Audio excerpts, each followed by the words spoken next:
At the family dinner, my son smiled and said, "Mom, we're going to transfer the $80,000 car you gave me to my mother-in-law." Claire laughed. That sharp laugh I knew so well. "Relax, it's just a car."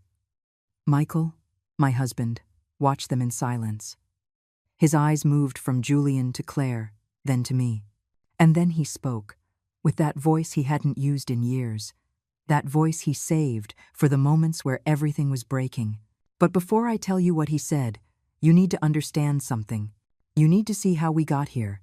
Because this was not the first time, nor the second, nor the 10th. This was the drop that overflowed a glass I had been filling for 29 years. The dining room lights were still shining when Julian said those words. I had cooked for hours. The white tablecloth perfectly ironed, the fresh flowers in the center of the table, the aroma of the pot roast filling every corner of the house Michael and I built with sweat and sacrifice. Beatrice was sitting across from me, Claire's mother. That woman who always evaluated me with cold eyes, as if I were an intruder in my own son's life. Claire was wearing the ivory-colored dress I gave her for her birthday, the same dress she was now using to humiliate me. Julian raised his glass before dropping the bomb. He smiled. That smile I had known since he was born. The one he used when he wanted something. The one he used when he knew I would give in. "Mom, we have something important to tell you." My heart beat faster. I thought of a grandchild, of good news, of something that would justify this perfect table, this effort, this night I had prepared with so much love. And then he said it. "We're going to transfer the car into Beatrice's name. She really needs it. And you understand, right? You always understand." The world stopped. That car. That damned $80,000 car that I bought with my own hands, with years of breaking my back in that office, with nights when I came home so tired I could barely breathe. I bought it when Julian got his promotion. I thought it was the moment. I thought I could finally give him something big. Something that said, "I love you, I'm proud, you made it." $80,000 is nothing to some people, but for me it was years. It was canceled vacations. It was old shoes I kept wearing. It was lunches packed in paper bags. It was extra early mornings. It was sacrifices that no one saw. And now my son, sitting at my table, eating my food, wanted to give it to his mother-in-law. "It's just that Beatrice is having problems with her old car," Julian continued, as if he were talking about the weather. "And we thought it would be nice to help her out. Besides, I can just use Claire's car when I need it." End quote. Claire nodded, touching Julian's arm with that fake tenderness she used when there was an audience. "It's the right thing to do, Eleanor. Family helps family. Family helps family." Those words echoed in my head like church bells. Family helps family. How many times had I heard that phrase? How many times had they used it against me? I looked at Michael. His eyes were fixed on his plate. His jaw was tight. I knew that expression. It was the expression of a man who wanted to say something but didn't know how. Or, worse, a man who was afraid of the consequences. "Eleanor." Beatrice's voice pulled me from my thoughts. "Are you okay? You look pale." There was no concern in her tone. There was curiosity, as if she were watching an experiment, waiting for my reaction, measuring how much I could take before I broke. "I'm fine," I lied. But I wasn't fine. Nothing was fine. And as I looked around that table, at these people who supposedly loved me, something inside me began to crack. Something that had been held back for far too long. Because this didn't start with the car. This started much earlier. When Julian was 7 years old and I bought him his first bicycle, when he was 12 and I paid for his summer camp by selling jewelry my mother had left me, when he was 18 and I financed his college education by working double shifts, I was the strong one, the one who could always handle everything, the one who never asked for anything in return. And that strength became my curse. Because when you're strong, people assume you don't hurt. They assume you can give and give and give without ever running dry. They assume your love has no limits and no conditions. Julian kept talking. "We can go tomorrow to do the paperwork. Beatrice already has all her documents ready." Of course she had them ready. This was planned. This wasn't a spontaneous idea born during dinner. They had discussed it. They had decided it. And now they were just informing me, as if my opinion were an unimportant formality. $80,000, I whispered. Julian blinked. What? It cost $80,000, I repeated, louder this time. The car you want to give away cost $80,000. Claire let out an uncomfortable laugh. Yes, but it's not like you need it back. Or, well, you already gifted it. You already gifted it. As if a gift were a permanent, irrevocable transfer of all rights, even the right to feel betrayed. Michael finally looked up. He looked at me. And in his eyes, I saw something I hadn't seen in years. I saw shame. There was a time when I believed that giving was love. That sacrificing was proof of devotion. That giving in meant keeping the peace. But peace built on your own silence isn't peace. It's a time bomb. When Julian was born, I swore he would never want for anything. Never. Michael and I lived in a tiny apartment. 2 rooms, thin walls, noisy neighbors. But it was ours. And when that baby came into our lives, the world became smaller and larger at the same time. I worked in an administrative office. Nothing glamorous. Invoices, files, bitter coffee I drank to stay awake. Michael worked in construction. He came home with rough hands and an aching back. But we were happy, or so I thought. Julian grew up as the center of the universe. My universe.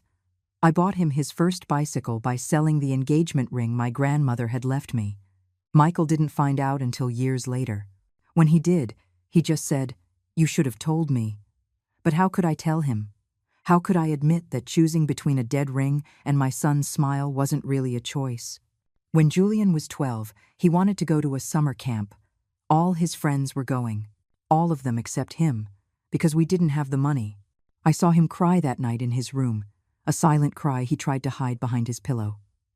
I sold my mother's jewelry, gold earrings, an antique necklace, a pearl bracelet she wore on special occasions. I took them to a pawn shop and exchanged them for a check and a crumpled receipt. Julian went to camp. He came back tan and happy, with stories he told for weeks. He never knew the price.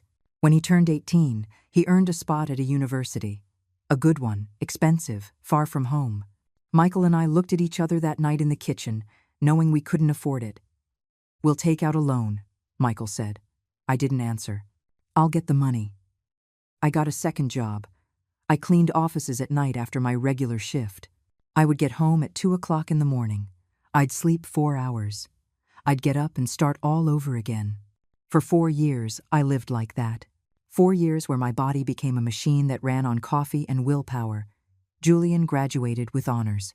At the ceremony, he hugged me and said, "Thanks, Mom. None of this would have been possible without you guys. You guys." Plural. As if Michael and I had contributed equally. But I didn't say anything. Because that's what good mothers did, right? They gave without keeping score. They loved without expecting recognition. Except I was keeping score. Somewhere deep in my soul, there was an invisible ledger where every sacrifice was recorded. Not out of resentment, but because I needed to remind myself that all of this meant something. That I meant something. Then came Claire. She appeared in Julian's life like a hurricane dressed in silk, pretty self-assured, from a family with money. Beatrice, her mother, was a businessman's widow. They had a big house, imported cars, vacations in Europe. The first time Claire came to dinner, she looked around our dining room with that polite smile rich people use when visiting the poor. A smile that says, "How cozy," but thinks, "How small." Beatrice came later.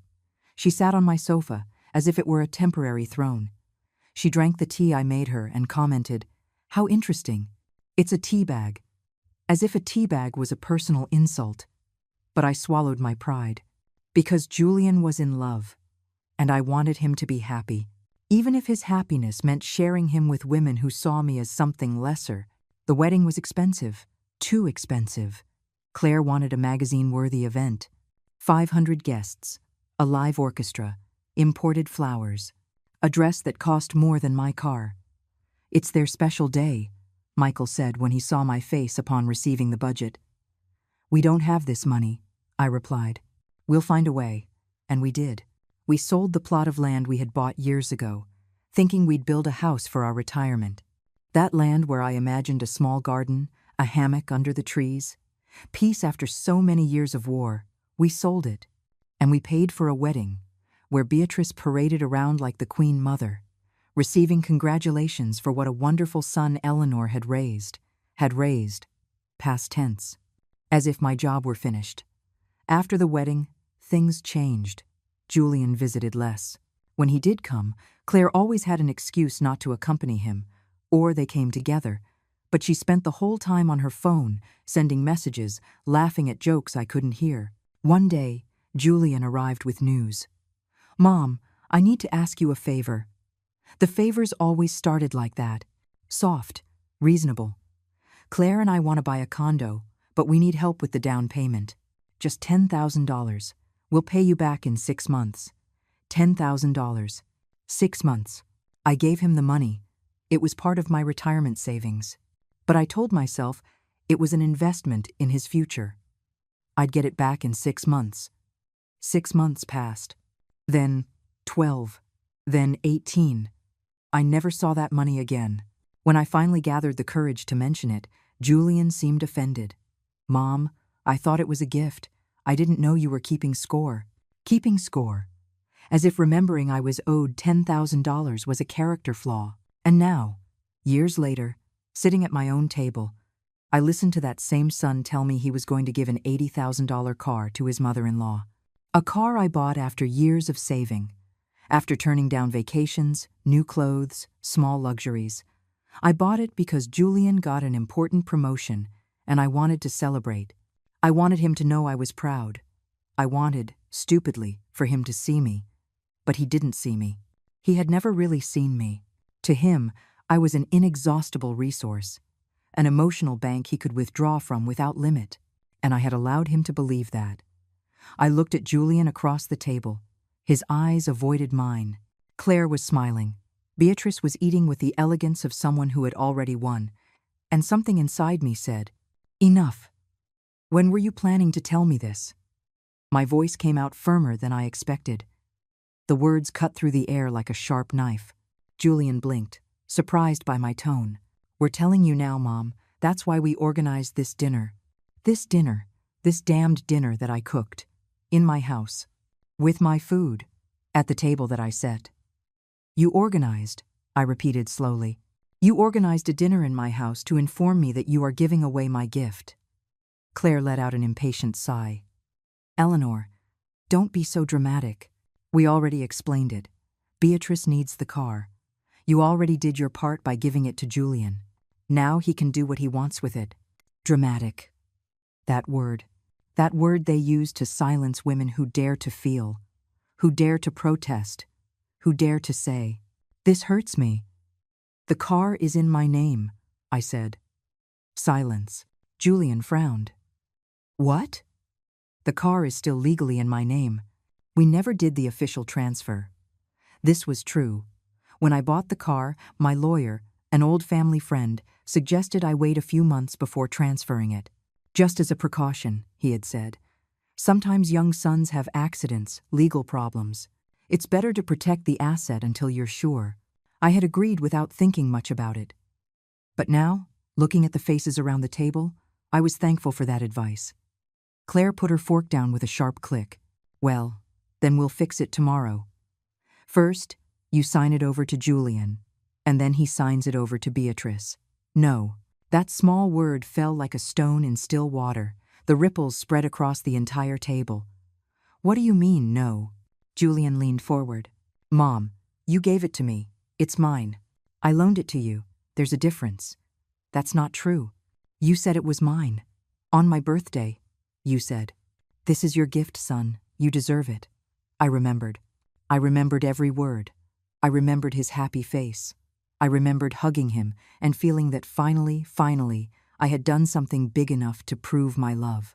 But I also remembered all the times he wasn't there, all the unreturned calls, all the broken promises, all the "I'll call you later, Mom," that never came. "I made a mistake," I said. Beatrice spoke for the first time in several minutes. Her voice was cold as ice. "Eleanor, this is embarrassing. You're hurting your own son over a material object. A material object.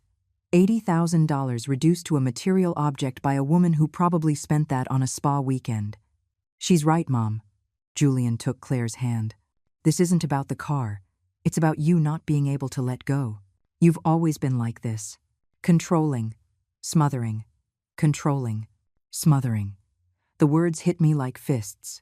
This was my son, the child I breastfed, the child I cared for when he had a fever, the child I taught to read, the child I defended from bullies at school, the child I loved with every fiber of my being. And he was calling me smothering. Do you know what's smothering, Julian? My voice was trembling now, but not from weakness, from contained rage. Smothering is working 2 jobs to pay for your college while you complained that your allowance wasn't enough. Smothering is selling my mother's jewelry so you could go to camp. Smothering is canceling my dreams over and over to finance yours. Nobody asked you to do that, Claire said. I looked at her. I really looked at her. That ivory-colored dress, those perfectly maniciled nails, that diamond ring glittering under the lights. And I felt something I had never felt before toward her, pure contempt. You're right, I said slowly. Nobody asked me. I did it because I'm his mother, because that's what mothers do. They sacrifice. But apparently, that sacrifice has an expiration date, and you all decided it just expired.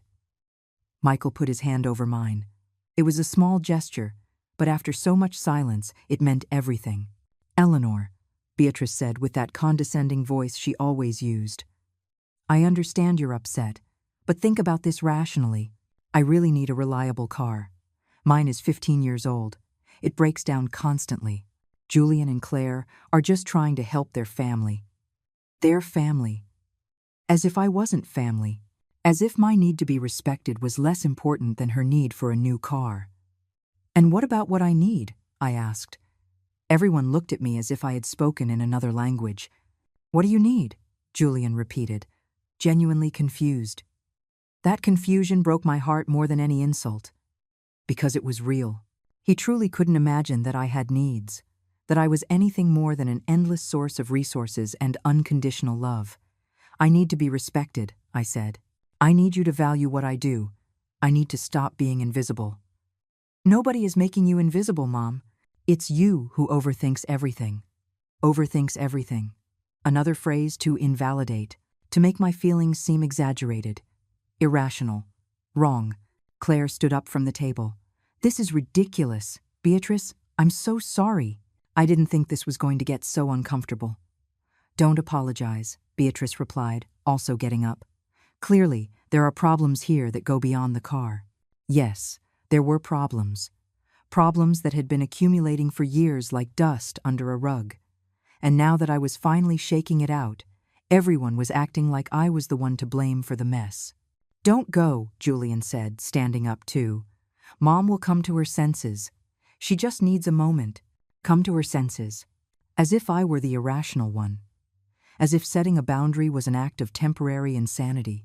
I am not going to come to my senses, I said, my voice stronger now. The car stays in my name. And if you have a problem with that, Julian, you can return it. His face turned red. You're taking back my gift. I'm taking away the illusion that you can dispose of my things without consulting me. This is unbelievable. Claire grabbed her purse.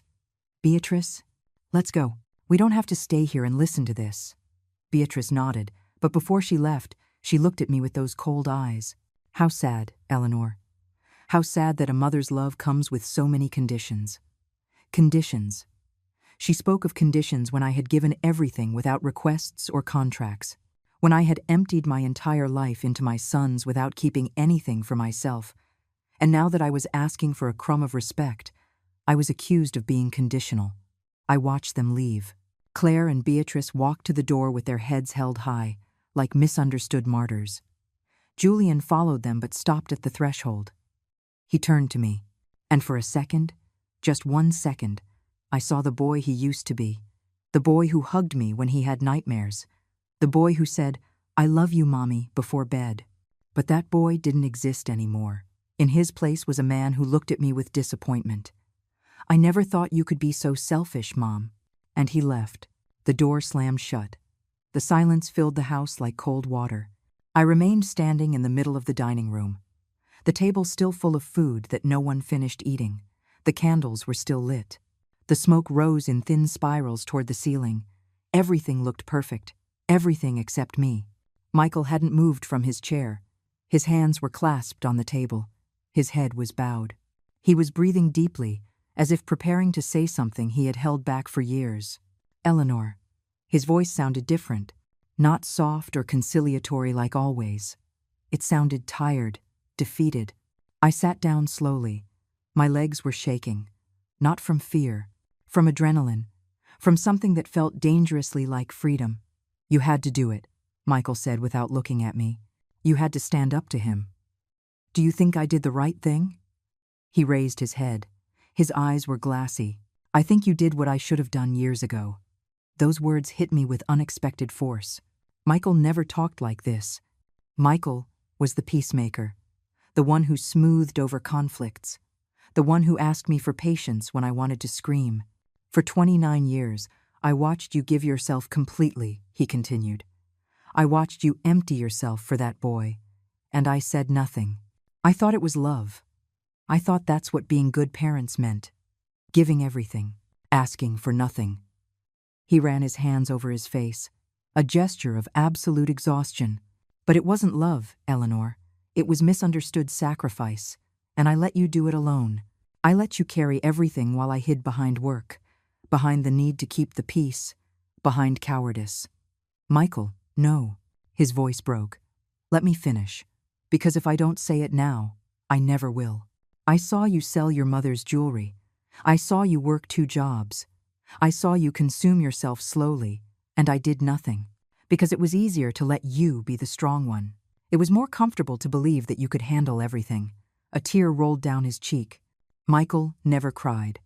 In 35 years of marriage, I had seen him cry 3 times, when Julian was born, when his father died. And now, when Julian said that about the car, he whispered. Something inside me broke. I saw his face. That smile. That damned smile of someone who expects you to say yes because you've always said yes. And I was disgusted. Disgusted. With him. With me. With what we did. Because I'm just as guilty. Eleanor, I spoiled him just as much as you did. But while you spoiled him with love and sacrifice, I spoiled him with silence and complicity. He extended his hand across the table. I took his. It was cold, trembling slightly. When Claire laughed and said it was just a car, Michael continued. I wanted to stand up and scream at them. I wanted to tell them they had no idea what that car cost. Not in money. In years of your life. In dreams you canceled. In nights you didn't sleep. Why didn't you? Because I was waiting for you to do it. And you did. You finally did. We stayed like that, holding hands in the middle of the disaster. The food grew cold. The candles burned down. And for the first time in years, I felt like my husband truly saw me. He's going to call, I said after a while. Julian is going to call. He's going to try to make me feel guilty. I know. Our day. Claire is going to post something on social media. She's going to tell her version. They're going to make me look like the villain. Probably. And I'll be the terrible mother who took a gift back from her son. Michael squeezed my hand. Or you'll be the woman who finally respected herself. Those words hung in the air. The woman who finally respected herself. It sounded so simple. So obvious. But it had taken me 63 years to get there. My phone buzzed. I looked at it. It was a message from Julian. Don't read it now, Michael said. Give him time. Give yourself time. But my curiosity won. I opened the message. Asterisk, Mom. I know you're upset, but this is too much. Claire is crying. Beatrice is humiliated. All over a car? Is this what we are now? Please come to your senses. We'll talk tomorrow, when you're calmer. Asterisk, calmer. As if my firm stance was the product of temporary hysteria, I passed the phone to Michael. He read the message. His jaw tensed. You're going to answer. I don't know what to say. Say the truth. What truth? That it's over. that they aren't going to treat you like an infinite resource anymore, that the emotional bank is closed. I took the phone. My fingers trembled on the keyboard. I typed and deleted. Finally, I found the words. Julian, I'm not upset. I'm awake. And I'm not going to come to my senses because there is nothing to repent for. The car stays in my name. If that seems unfair to you, return it. But I will not allow you to dispose of my things without my consent. That isn't love. It's abuse disguised as family. I love you, but I am no longer going to let you disrespect me. I pressed send before I could stop myself. Michael smiled. A small but real smile. Good. Good? I just declared war on our only son. No, you just set a boundary. There's a difference. My phone buzzed again. Julian was typing. The 3 dots appeared and disappeared. Appeared and disappeared. Finally, his response came. I can't believe you are this selfish. After everything we've done for you. Everything we've done for you. I read that line over and over, trying to find a single example. A single thing Julian had done for me that wasn't just existing, that wasn't allowing me to love him, that wasn't giving me the privilege of serving him. I found nothing. What did he do for me? I asked out loud. What the hell did he ever do for me? Michael shook his head. Nothing. And that's the tragedy. He genuinely believes his existence is contribution enough. Another message arrived, this one from Claire. Eleanor, you disappointed me. I thought you were different. But you're just like all the mothers-in-law, controlling and manipulative. Beatrice is devastated. I hope you're happy. I didn't answer. What could I say? Any defense would sound like a justification.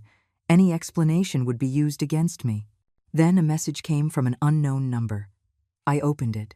It was Beatrice. Eleanor. I'm sorry you've chosen this path. Julian and Claire are good people who were only trying to help me. But I understand. At your age, sometimes the fear of irrelevance makes us act in irrational ways. I hope you find peace, because you clearly don't have it.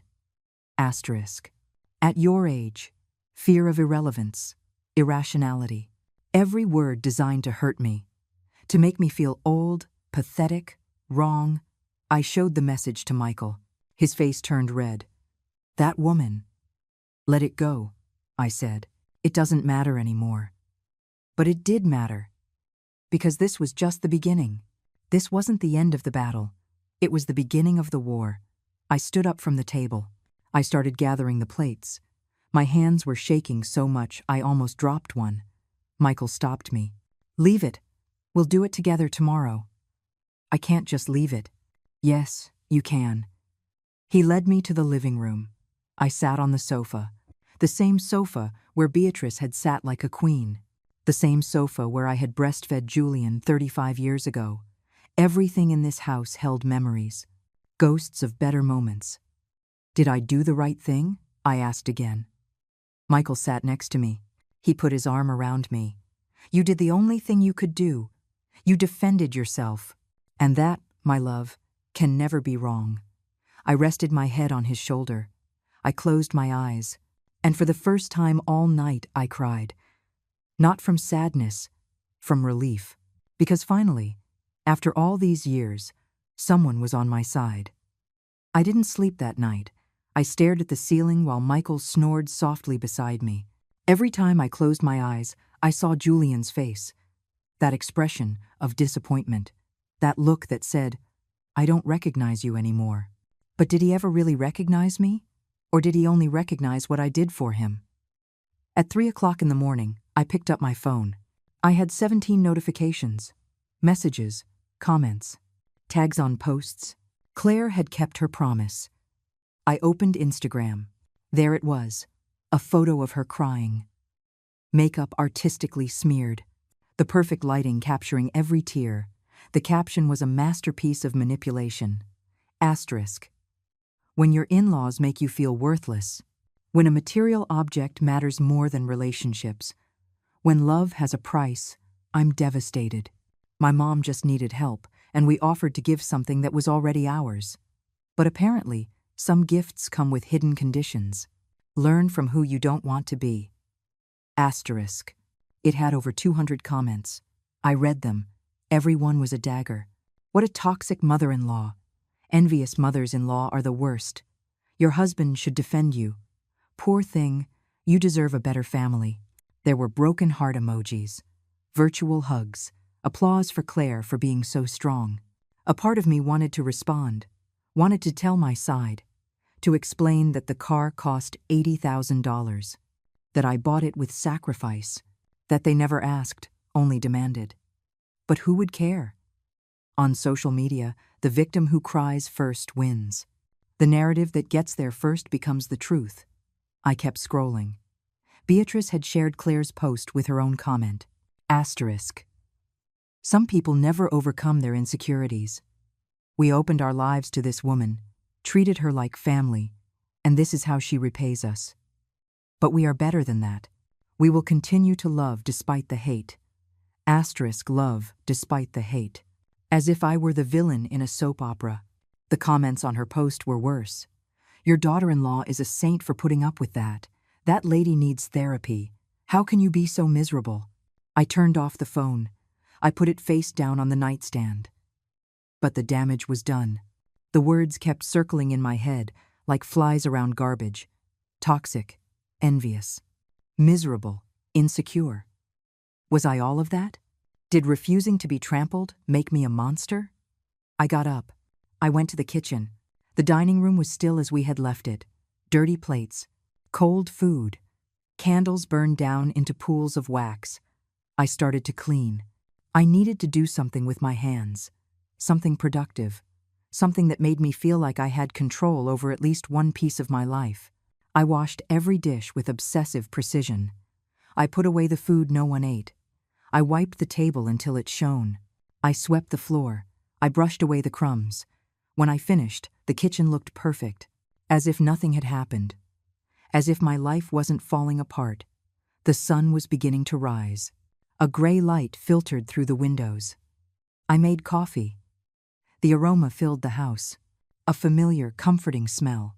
Michael appeared in the kitchen doorway. His hair was messy, his eyes swollen with sleep. How long have you been up? All night. He sat across from me. He took my hand. I saw it. Saw what? The posts, the comments, everything. I shrugged, feigning indifference. It doesn't matter. Yes, it does. They're destroying your reputation.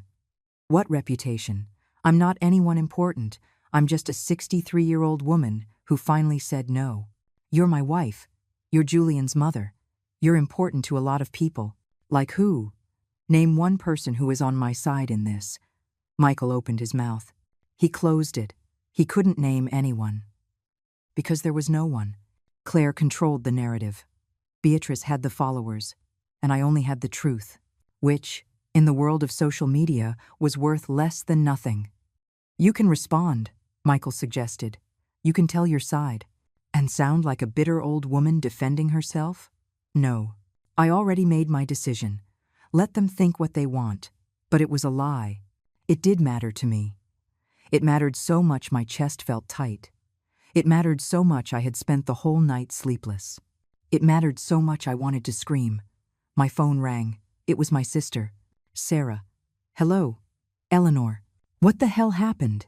Her voice was urgent, worried. You saw the posts. Everyone saw them. Claire shared them everywhere. I even saw them in Mom's groups I didn't even know she was in. Is it true? Did you take the car back from Julian? I didn't take anything back. The car was always in my name. But you had given it to him, right? Yes, but... So, technically, you did take it back. Those words hit me. My own sister. My own blood. Sarah. They wanted to give it to Beatrice without even asking me. I know. I read that. And I understand you were upset. But Eleanor, was it worth it? Was it worth creating this scandal over a car? It's not about the car. Then what is it about? About respect. About dignity. About not being invisible anymore. Silence on the other end. A silence that said more than 1,000 words. Look. Sarah sighed finally. I'm just saying maybe you could have handled this differently, more privately. Now the whole family is talking. Mom would be horrified. Mom. She invoked our dead mother to make me feel guilty. Mom taught me to give everything for my children, I said slowly. But she forgot to teach me when to stop. You're being too dramatic. You always have been. Dramatic again. That cursed word. I have to go, I said. Eleanor, wait. Just think about it. Call Julian. Apologize. Fix this before it's too late. Apologize for what? For having boundaries. For hurting your son. For creating unnecessary drama. For being stubborn. I hung up. I couldn't listen anymore. My own sister had turned her back on me without even hearing my full story. Michael looked at me with concern. What did she say? That I should apologize, that I'm dramatic, that Mom would be horrified. Your sister was always like that, always choosing the easy path. Maybe she's right. Maybe I'm the one who's wrong. No, his voice was firm. Final. You are not doing this. You are not going to let them convince you that defending your dignity is a mistake. But the doubts were already sown.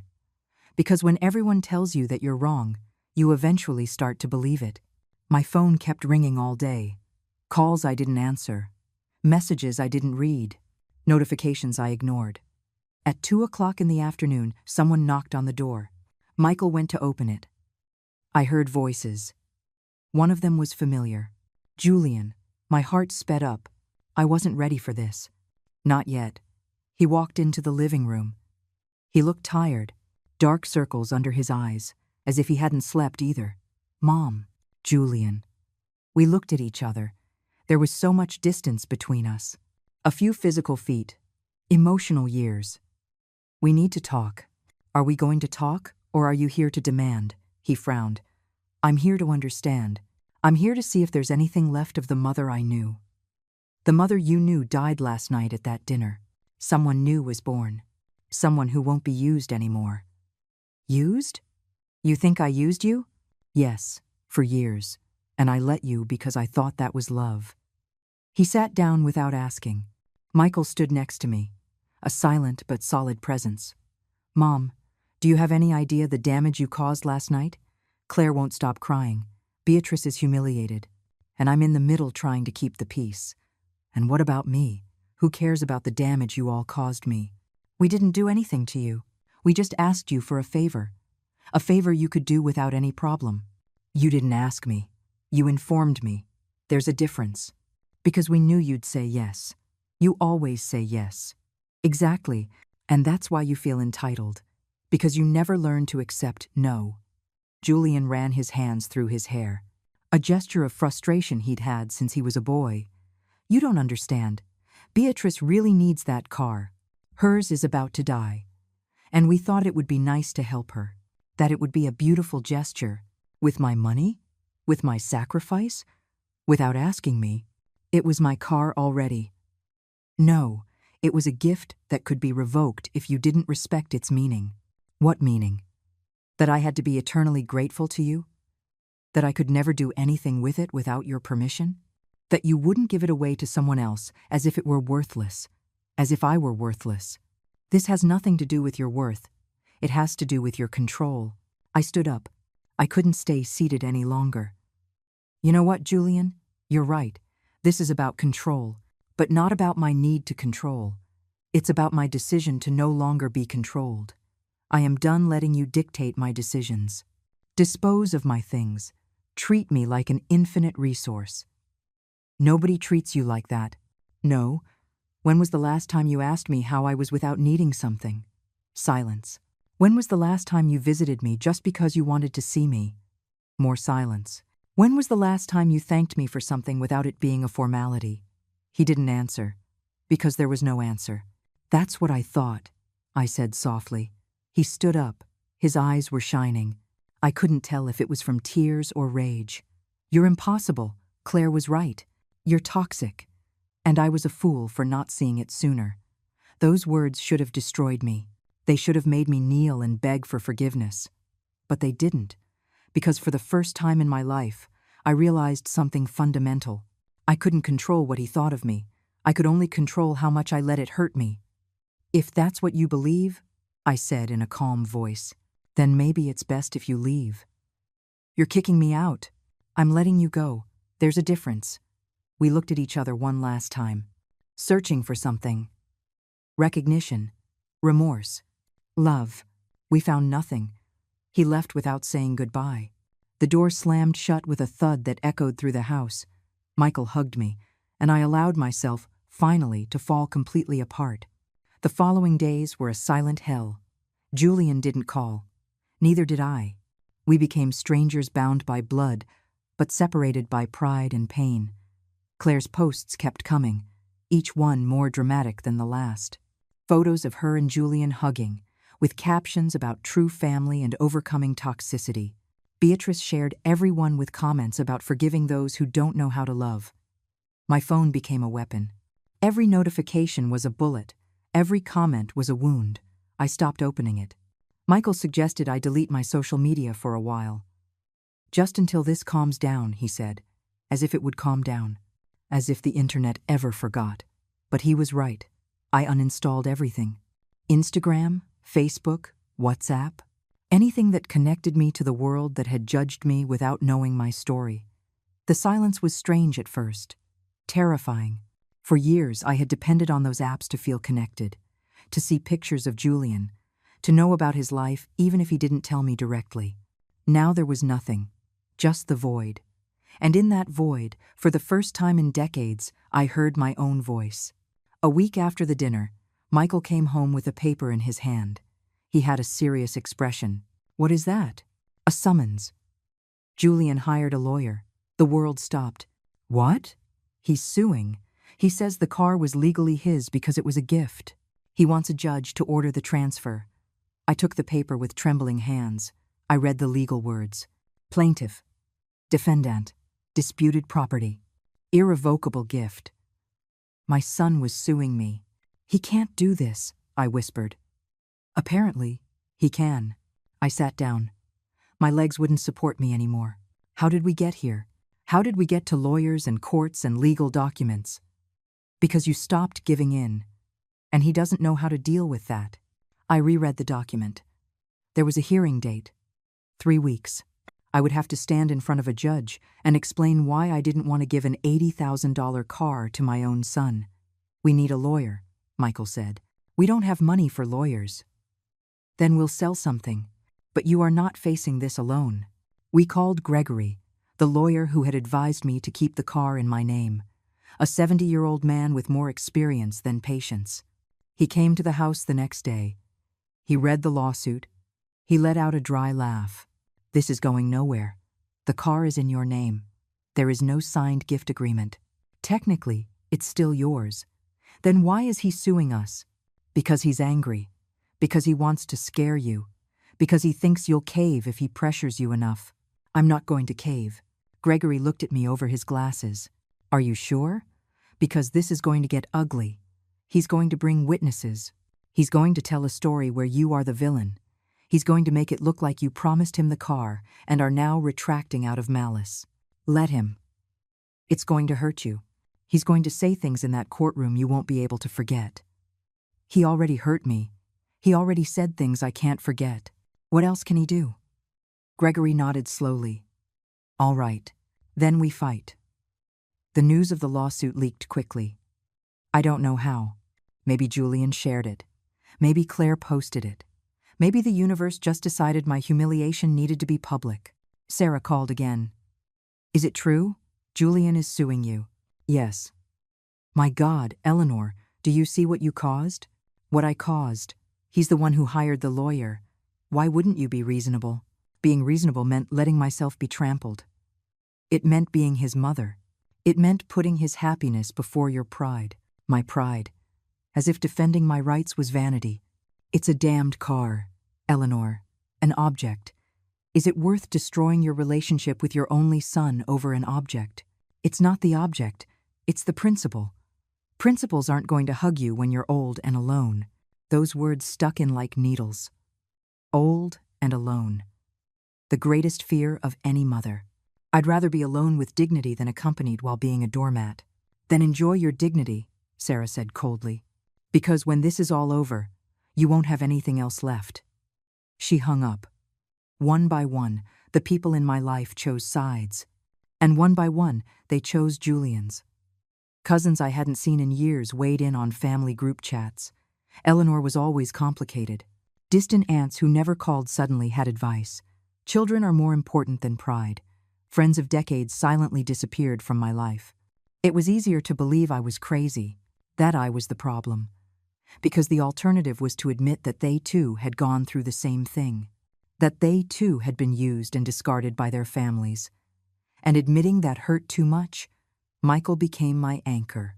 The only one who reminded me why I was doing this. "You're not crazy," he told me every night. "You're sane for the first time in years." But there were moments, in the darkness of 3 o'clock in the morning, where I doubted, where I thought that maybe everyone was right. That maybe I was the monster of this story. 2 weeks before the hearing, I received a call from an unknown number. "Hello, Mrs. Eleanor. My name is Maya. I'm a reporter with the local news. I'd like to talk to you about your case." My stomach sank. "My case? Your son's lawsuit. We're doing a story on family conflicts and social media. Your story is very resonant." "I have nothing to say. I understand it's difficult. But your son has already given his version. And the public version is very different from what I understand really happened. Don't you want to defend your name?" "My name doesn't need defending. It just needs peace. Mrs. Eleanor, with all due respect, your name is already being destroyed. Claire has given interviews. Beatrice has spoken to blogs.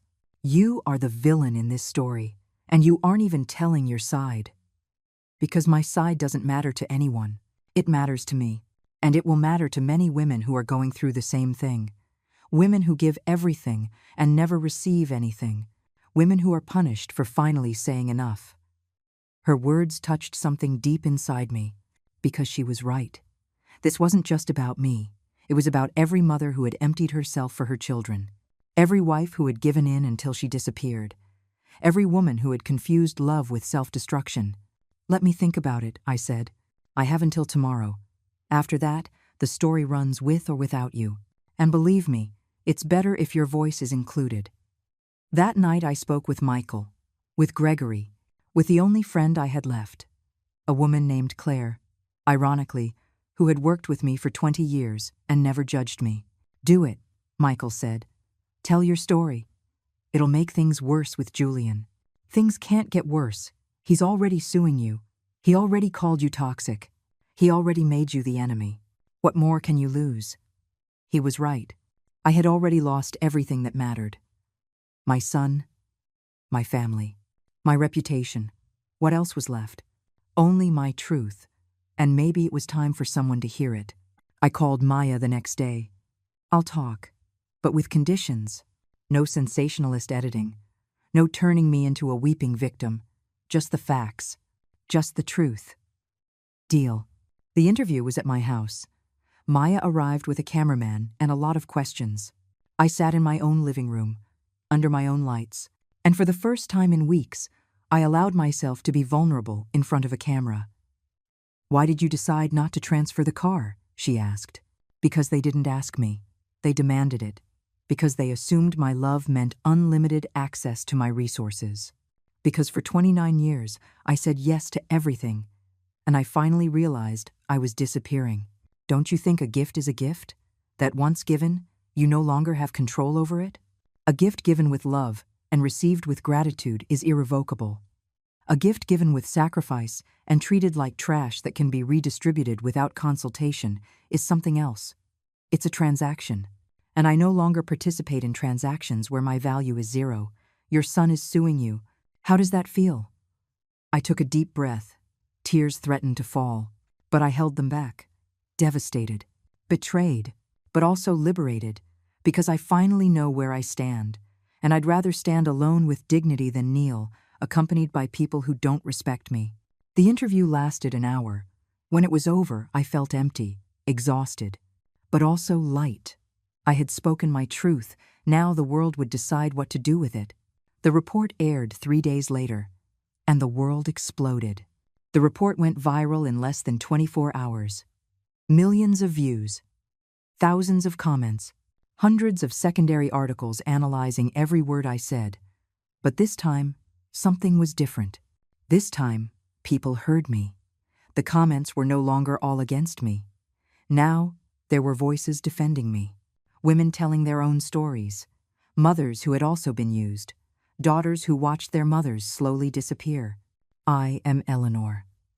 I was drained for years, and when I said enough, they called me selfish. My son did the exact same thing.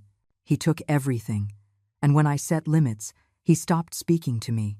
Mothers are not emotional banks. We are people with needs and limits. How brave. I wish my mom had done this before she died, tired and forgotten. But there was also hate. Lots of hate. Asterisk. She's still a bad mother. You don't take back gifts. Her son is right to sue her. Asterisk. What a bitter woman. She doesn't deserve a family. Claire responded to the report with a furious post. A photo of her and Julian hugging Beatrice. The caption dripped pure venom. Asterisk. When someone seeks attention by manipulating the truth. When an edited interview becomes false validation. I'm not going to get into details, because we do have class. But know there are two sides to every story. And the side you aren't seeing is that of a woman who used her son her whole life to feel important. And now that he has his own life, she can't stand it. Narcissism disguised as boundaries. Abuse disguised as dignity. But the truth always comes out. See you in court, asterisk. Her followers applauded her. Thousands of hearts, hundreds of comments supporting her. Claire's army was powerful and in war mode. Beatrice gave her own interview to another channel. She presented herself as the collateral victim, the poor widow who just needed a car and was now in the middle of a family drama. I never asked for anything, she said with perfectly calculated tears. Julian and Claire offered to help me because I'm family, but Eleanor took it as a personal attack. I don't understand why so much hate. I just wanted transportation to go to the doctor. I have heart problems, you know, but apparently my health matters less than her ego. The program's editing was brutal. They showed photos of Beatrice in a wheelchair. They never mentioned that photo was from 5 years ago when she sprained her ankle. They painted her as a sick old woman being attacked by a cruel mother-in-law. The comments on that video were devastating. Poor lady. She just needs a car. And the mother-in-law refuses. Eleanor is a monster. How can she deny help to a sick woman? I hope the judge takes the car and gives it to this woman who really needs it. Gregory called me after seeing both interviews. This has gotten media heavy. The hearing is going to be a circus. Is that bad? It depends. It could work in your favor if the judge sees beyond the drama. Or it could destroy you if she focuses on the image of a mother refusing to help a sick widow. But Beatrice isn't sick. She has 2 cars. An old one she doesn't want to fix, and a new one her other daughter uses. I know. And we're going to prove that. But you need to prepare. This isn't going to be a normal legal hearing. It's going to be a public trial. He was right. The days before the hearing were a hell of speculation. Radio shows discussing the case. Podcasts analyzing every angle. TikTokers making reaction videos to the interviews. I became a meme, a caricature, the evil mother-in-law, the controlling mother, the symbol of everything wrong with the older generations. But I also became something else, a mirror, the representation of thousands of women who had been silenced for decades. I started receiving private messages, hundreds of them. Women telling me their stories, some worse than mine. Mothers who had sold their houses to pay their children's debts. Grandmothers raising grandchildren without pay or recognition. Wives who had disappeared in marriages where only they gave. Asterisk. Thank you for speaking. Thank you for teaching us we can say no. Asterisk, I've been giving in for 40 years. Your story gave me the courage to stop. My son treated me the same way. Seeing I'm not alone saved my life. Those messages kept me sane. They reminded me why I was doing this. It wasn't just for the car. It was for all of us. For every woman who had confused love with self-destruction. The night before the hearing, I couldn't sleep. I stayed in the kitchen, drinking tea. Michael came down at 4 o'clock in the morning and found me looking out the window. Ready? No, but I'm going to do it anyway. That's my wife. He hugged me. And in that hug, I found something I didn't know I needed. I found proof that someone saw me. Someone valued me. Someone was on my side even when the whole world was judging me. Whatever happens tomorrow, Michael whispered, you already won. How? Because you got your voice back. Because you stopped disappearing. Because you taught our son that people have limits. Even mothers. He was right. Regardless of the verdict, something fundamental had changed. I had changed. I was no longer the woman who gave in to keep the peace. I was the woman who chose true peace, even if it cost fake relationships. We arrived at the courthouse at 9 o'clock in the morning. There were reporters outside, cameras, people shouting questions, some with signs supporting me, others with signs condemning me. Eleanor, you're an inspiration. Give the car back to your son. Toxic mothers don't deserve children. Thanks for teaching us to set limits. It was surreal. My private life turned into a public spectacle. My pain transformed into entertainment. We entered the courtroom. Julian was already there, sitting next to Claire and Beatrice. All three dressed impeccably. All three with expressions of noble victims. Julian looked at me. I looked at him. There was no love in his eyes, only resentment. Only the cold determination of someone willing to destroy in order to win. When did he become this? When did my baby transform into this stranger who hated me? The judge entered. We all stood. She was a woman in her 50s, a serious face. Eyes that had seen too many cases like this. Case number 7832, the clerk announced.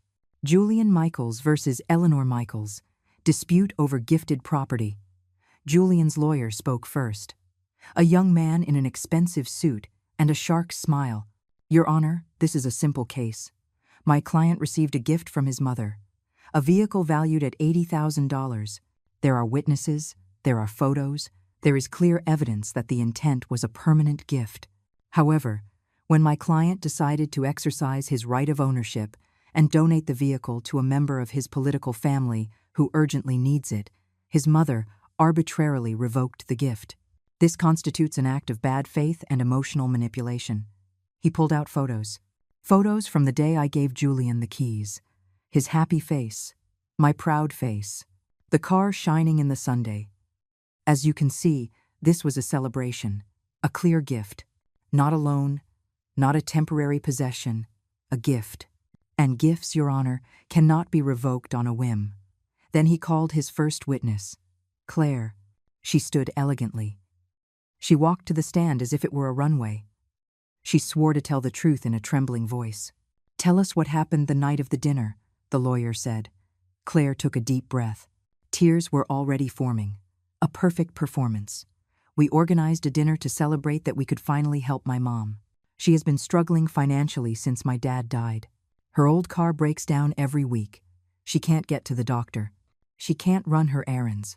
Julian and I wanted to do something good. Something generous. We thought Eleanor would be proud. A dramatic pause. A stifled sob. But when Julian announced our plan, she exploded. She screamed at us. She accused us of stealing from her. She said horrible things about my mom. She turned a family dinner into a nightmare. And then, when Julian reminded her that the car was legally his, she threatened to take it away. She explicitly threatened him? Yes. She said the car was still in her name and she could do whatever she wanted with it. She said giving it to him had been a mistake. That Julian didn't deserve it. Lies. Lies mixed with truths. The perfect recipe for manipulation. How did this make you feel, Mrs. Michaels? Devastated, humiliated. My husband just wanted to help my mom, and his own mother punished him for being generous. What kind of mother does that? She wiped her tears with a tissue. The judge watched her without expression. No further questions, the lawyer said with satisfaction. Gregory stood up. It was my turn for cross-examination.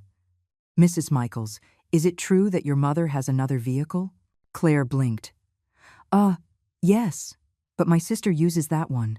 And is it true that vehicle is a model from last year? I don't see what that has to do with anything. Please answer the question. Yes, it's from last year. So your mother has access to a new car, but she prefers the $80,000 one my client gave her son. Objection, shouted the other lawyer. Speculation. Sustained, said the judge. But the point was made. The seed of doubt was planted, Gregory continued. Mrs. Michaels, how many times did you visit Eleanor in the last year? Claire frowned. I don't keep count. More than 10 times? Maybe. More than 5? An uncomfortable silence. More than 3 times, Mrs. Michaels? I don't know. We're busy. We have lives. I understand. But you had time to plan this dinner specifically to inform her that you were going to give away her property without consulting her. It wasn't her property. It was Julian's. The title of ownership says otherwise. Did you see it before making your plans? We didn't need to see it. Eleanor gave it to him. Do you have any signed document that proves that? We don't need documents in a family. Ah, interesting. You don't need documents to take, but you do need legal documents to claim when you aren't given. Doesn't that seem contradictory? Objection. Argumentative. Sustained. Counselor. Get to the point. Gregory nodded. Just one more question. Mrs. Michaels, you posted on social media about this incident. Yes, I have a right to express myself. And you received donations after those posts. Claire's face went pale. Some people offered to help. How many people? I don't know exactly. You started a fundraising account, a GoFundMe. The silence was deafening. Mrs. Michaels, I remind you that you are under oath. Yes, she finally admitted. I started an account, but it was for my mom, to help her buy a car. ID. How much did you raise? $3,000. Murmurs in the room. The judge banged her gavel. So, while you were suing for an $80,000 car, you were simultaneously raising funds by presenting yourselves as victims without resources. It's not like that. No further questions. Claire walked down from the stand, furious. She looked at me with pure hatred, but also with fear, because her story was beginning to crumble. Then they called Beatrice. She walked slowly to the stand, limping slightly, a perfect performance of a frail old woman. Julian's lawyer treated her with exaggerated gentleness. Mrs. Beatrice, can you describe your current situation? I'm a widow. I live on a small pension. My health isn't good. I have heart problems, arthritis, high blood pressure. I need to go to the doctor constantly, but my old car isn't reliable. It breaks down. It leaves me stranded. I'm scared every time I start it. And what did you feel when your son-in-law offered to help you? Gratitude. Relief. I could finally go to the doctor without fear. I would finally have a safe car. But then Eleanor ruined everything. Ruined how? She refused. She said the car was hers. She treated us like we were thieves. She humiliated me in front of my family. The tears fell, the tissue appeared, the full performance. I don't understand how a mother can be so cruel. I would never do that to my children. End of Ray. Gregory waited for his turn. When it came, his first question was direct. Mrs. Beatrice, are you a homeowner? Yes, my house. Valued at how much? I don't know, maybe $300,000. And do you have savings? Some. Approximately how much? I don't see how that's relevant. Answer the question, ma'am. About $50,000. More murmurs. The poor widow had $50,000 in the bank. And your other car? The one your daughter uses. It's hers. I gave it to her. When? A year ago. So you can give cars to your children, but Eleanor can't keep hers. That's different. Different how? Because your gift wasn't questioned, but hers was. Beatrice didn't answer. She just looked at me with hatred. Mrs. Beatrice, did you ever thank Eleanor for anything? What? In all the years your daughter has been married to Julian, did you ever thank Eleanor for raising the man your daughter loves? I don't need to thank her for doing her job as a mother. Interesting. So raising a son is just doing a job. It doesn't deserve gratitude. But asking that mother to give up her property without consultation deserves immediate obedience. Objection. Withdrawn. No further questions. Beatrice came down from the stand, trembling, but not from weakness, from rage. Finally, they called Julian. My son. My only son. He walked to the stand without looking at me. Julian, his lawyer began gently. Tell the judge about your relationship with your mother. It was good. Or so I thought. She was always generous. She always supported us. But over time, I realized that every gift came with invisible strings. What kind of strings? Control, absolute loyalty, eternal gratitude. I couldn't make decisions without consulting her. I couldn't do anything without her approval. And if I dared to have my own life, she punished me. How did she punish you? By taking back her gifts. Like with the car. She gave it to me for my birthday. She cried with emotion. She said she was proud, that I deserved it. But it was really a chain, a way to keep me tied.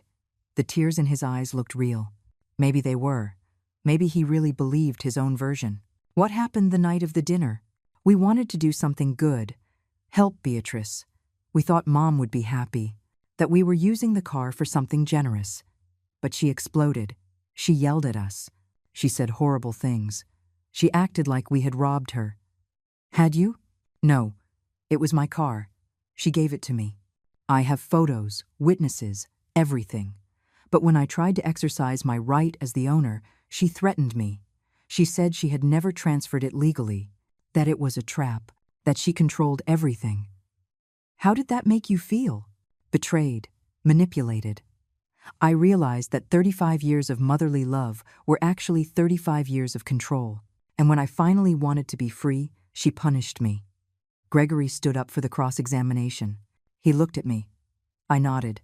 It was time for the truth. Julian, when was the last time you called your mother without needing something? Julian blinked. I don't keep track of that.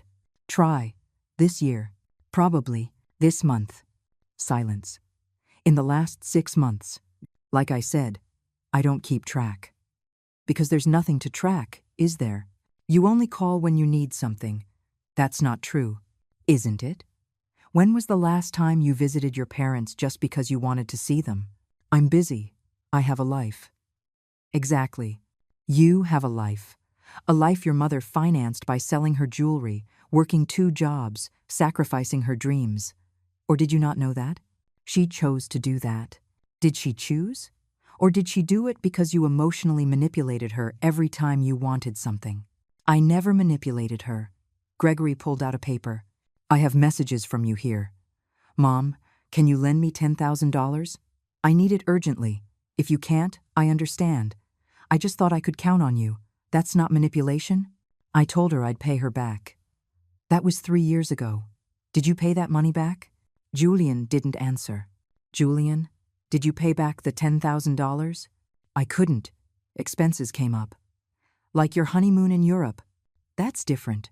Or like the $15,000 engagement ring you bought for Claire 2 months after borrowing money from your mother. The courtroom erupted in murmurs. The judge banged her gavel. Is that true, Julian? Yes, but... So you owe your mother money, you never paid it back, and now you're suing her to take more, correct? It's not taking. The car is mine. The title says it's hers. And you know what's interesting, Julian? In all these years of supposed maternal generosity, you never insisted on making the legal transfer. Why? Because I trusted her. Or because as long as it was in her name, you could keep asking her to pay the insurance, the maintenance, the repairs. Julian's face turned red. In fact, Gregory continued, pulling out more papers. Here are the receipts. Your mother paid $42,000 in maintenance on that car in 2 years. A car that supposedly wasn't hers anymore. She never complained. Because mothers don't complain. They just give. Until they're empty. And do you know what happens then, Julian? Their sons sue them for daring to say enough. Objection. Argumentative. Withdrawn. Gregory looked at me. I nodded slightly. No further questions. Julian walked down from the stand. He looked destroyed, but not remorseful, just furious that his narrative had collapsed. Finally, it was my turn. I walked to the stand with trembling legs. I swore to tell the truth, and I was ready to do it. Gregory smiled at me warmly. Eleanor, tell us why you bought that car. I took a deep breath. Because I wanted my son to know I was proud. Because I worked my whole life to give him what I never had. Because I thought a big gift would finally make me visible to him. And it worked. For one day, Then I became invisible again, except when he needed something. The tears began to fall. I didn't stop them. Why didn't you transfer the title? My lawyer advised me to wait, for legal protection, and now I'm thankful for that advice, because it gave me the chance to defend myself when they tried to dispose of my property without consulting me. Do you regret giving him the car? I regret confusing generosity with love. I regret teaching my son that he could take without giving. I regret emptying myself so much that there was nothing left of me. I looked directly at Julian. But I don't regret defending myself, because I finally learned that love doesn't hurt. Abuse does. Julian's lawyer tried to destroy me in his cross-examination. He asked about every gift, every sacrifice, trying to paint me as someone who obsessively kept score. So you do remember every dollar you spent on your son. I remember every sacrifice, not out of resentment, but because they were pieces of my life that I will never get back. Don't you think that's sick? I think it's sick to expect a mother to empty herself without limits and then punish her when she finally says enough.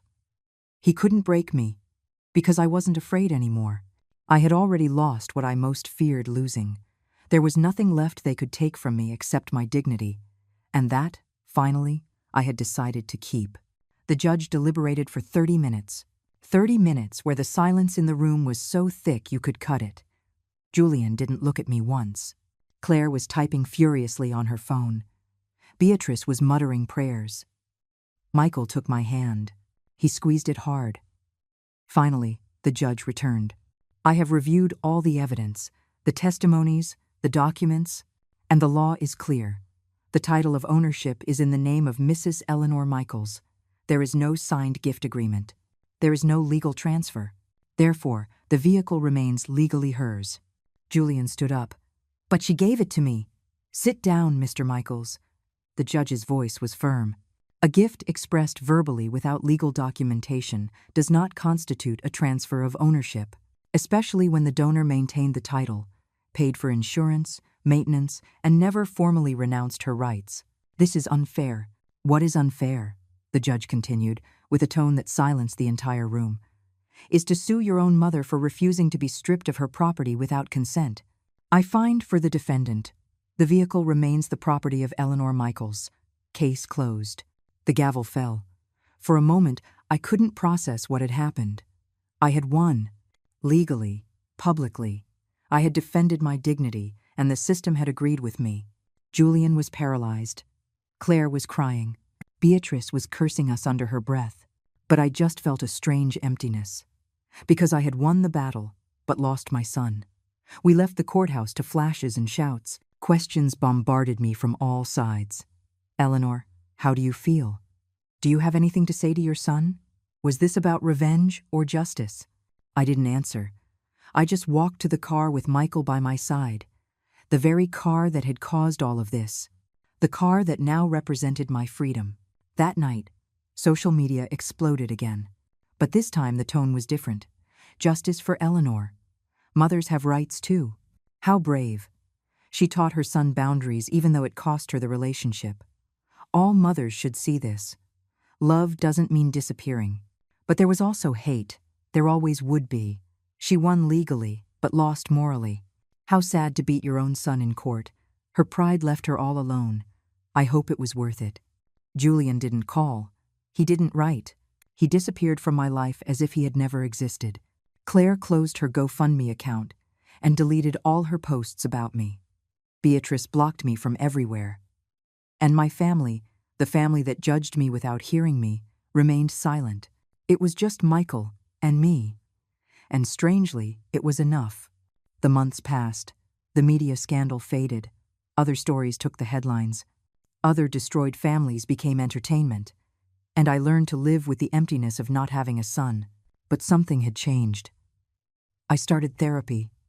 I learned about family narcissism, about mothers who get lost in motherhood, about the difference between love and codependency. I learned that I wasn't crazy, that my pain was valid, that defending my limits didn't make me a monster.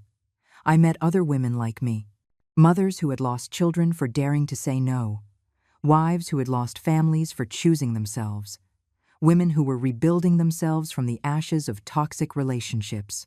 And in that shared pain, I found healing. A year after the dinner, I was driving that car toward the coast, alone. The windows down, the wind in my hair, the sea shining on the horizon. I parked facing the beach.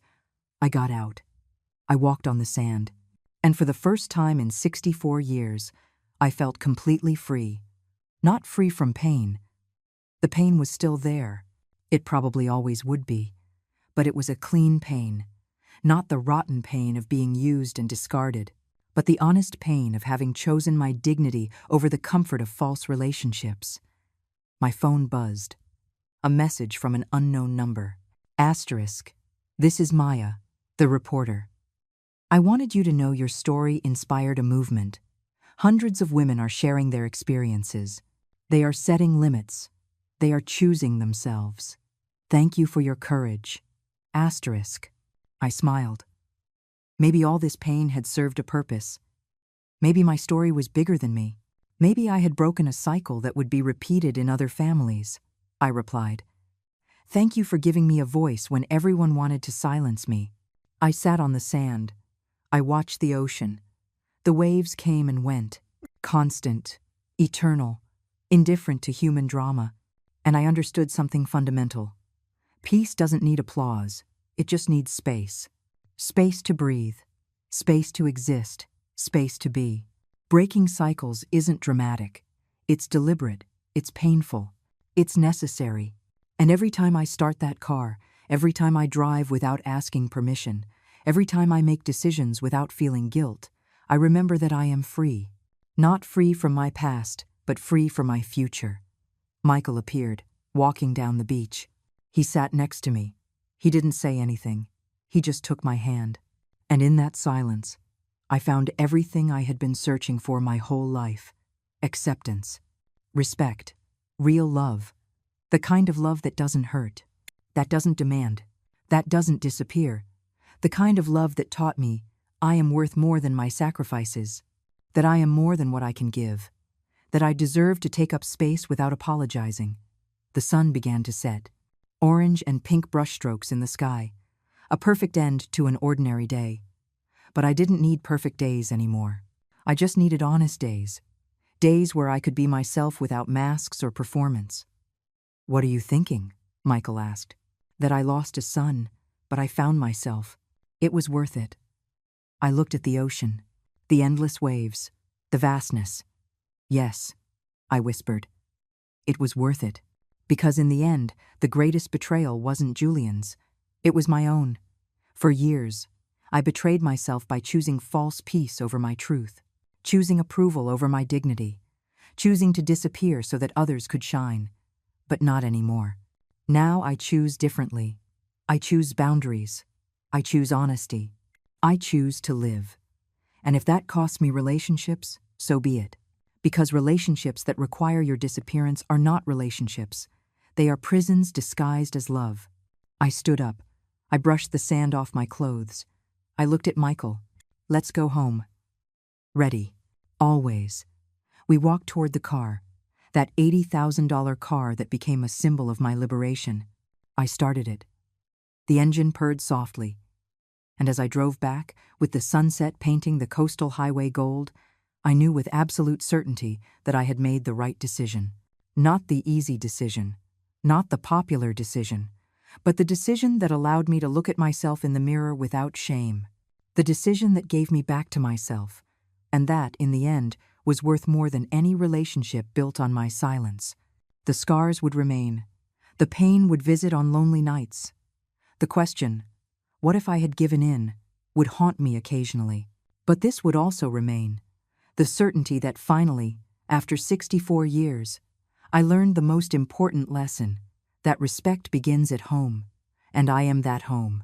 That boundaries are not walls, they are doors, and I decide who enters. That forgiveness is liberation, but it doesn't require reconciliation with those who hurt you.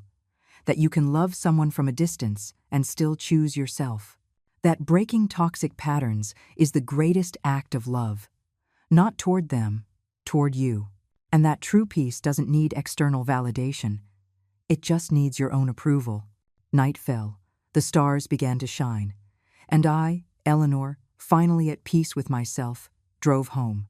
To my space. My truth. My life. A life where I no longer disappear so that others can exist.